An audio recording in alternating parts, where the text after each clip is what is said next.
This week's discussion calls for an in-depth look at the African American literature from the authors of Toni Morrison and Zora Neale Hurston.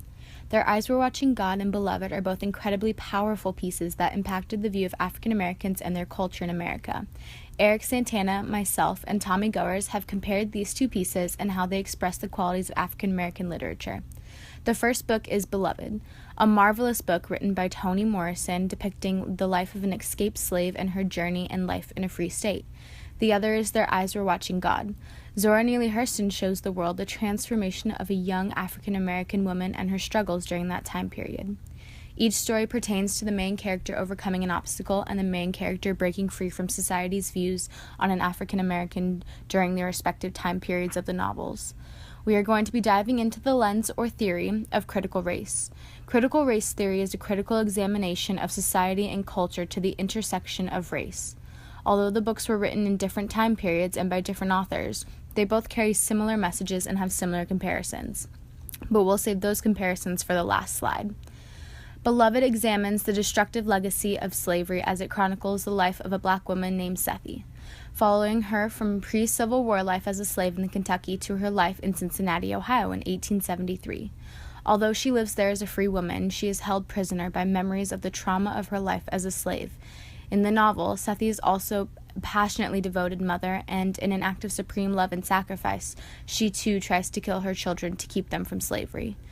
She succeeds only in killing her 2-year-old daughter, and since she has not had the energy to pay for 2 words on her child's tombstone, each word costs her 10 minutes of sex with the engraver. Not dearly beloved, but only beloved, was ultimately carved on the stone. From their bodies to their labor, all aspects of slaves were considered merchandise.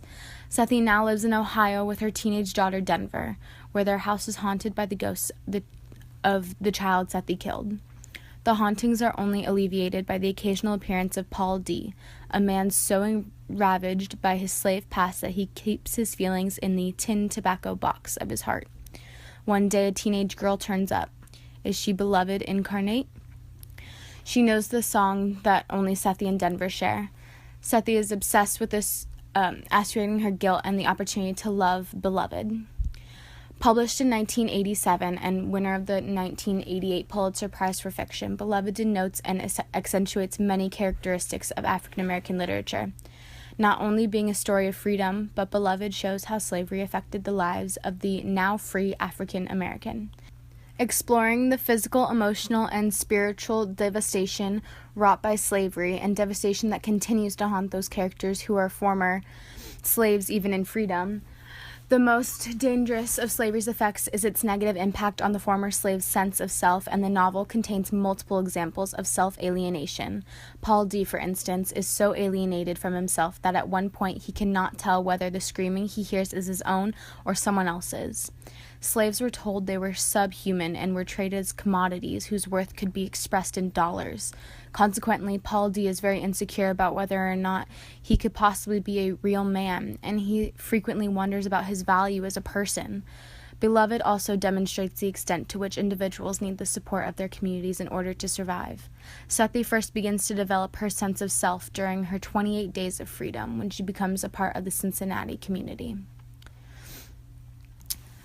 And up next, we have the incredible story of Janie Crawford. Zora Neale Hurston highlights the importance in feminism and the importance of equality for an African American woman. In one hand, this story is about the main character breaking free from African American social norms, and on the other hand, we have an empowering story of a woman pursuing her dreams and ultimately achieving her own happiness. In the story, we see Janie Crawford on a quest to find happiness in a man. However, her first 2 men did not fulfill her needs.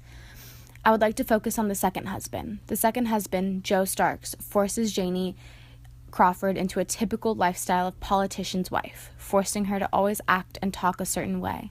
Although she had everything she could have asked for, she was unhappy. Eventually, Janie overcame the horrific obstacles and broke free from the grasp of Joe Stark, and she finally moved back to her hometown and found the solitude and peace, which is essentially what she was looking for the entire time. In Their Eyes Were Watching God, it's primarily concerned with the project of finding a voice, with the language as an instrument of injury and salvation, of selfhood and empowerment. Jody stifles Janie's speech, as when he prevents her from talking after he is named mayor, her hatred of him stems from the suppression of her individuality. Tea Cake, on the other hand, engages her speech, conversing with her and putting himself on equal terms with her. Her love for him stems from his respect for her individuality. Janie struggles to assert a place for herself by undertaking a spiritual journey toward love and self-awareness. Jody attempts to achieve fulfillment through the exertion of power. He tries to purchase and control everyone and everything around him. He exercises his authority, hoping to subordinate his environment to his will. He labors under the illusion that he can control the world around him, and by doing so, he will achieve some sense of profound fulfillment. Throughout both stories, we encounter African American characters breaking free from societal forms. One escaping slavery, while the other was escaping the torment from suppression. While both deal with what side effects slavery had on the African American people, each had their own interpretation and story to showcase this. Both are timeless stories that deal with individuality, love, and community. These novels strongly impacted the sense of historical pride in the African American community and was used as a tool to show the progress that had been achieved and the progress that still needs to be done. Even today, there are still signs of hurt and pain amongst the American people because of events decades ago. Works such as Beloved and Their Eyes Were Watching God help the amendment of these wounds and further push the American society and the African American culture into a brighter future. Thank you.